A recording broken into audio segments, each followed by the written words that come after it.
Hello, my name is Mrs. Smith. I lived a life filled with grief and rage, and now I'm taking what I've learned and sharing it with an advice column called Dear Mrs. Smith.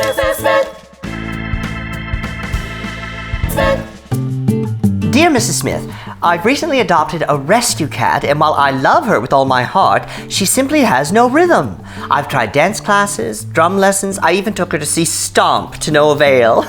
I realize not every cat can be a dancing sensation like Carlyle, but I'd hoped at least we could do the alley cat together at a wedding someday. What's a groovy cat daddy to do? Signed, Black Cat, White Soul. Well, that's really cute. But this is a serious issue.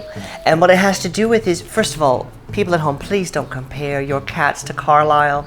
He is so good at so many things. Yes, he can dance, fly a hot air balloon, he can play Chinese checkers, telepathic abilities. Don't compare, it's not fair to your kitty cat.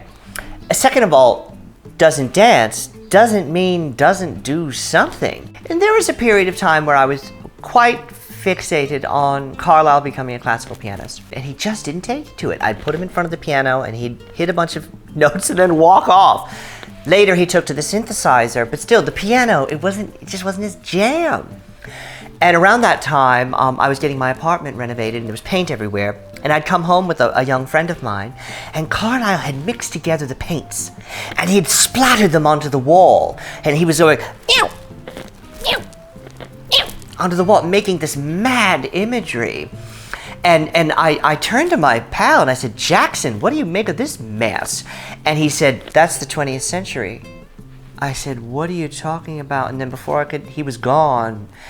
Of course, that was a painter, Jackson Pollock, who was inspired by my Carlyle. So the point is, he wasn't into piano playing, but he was into inspiring modern art.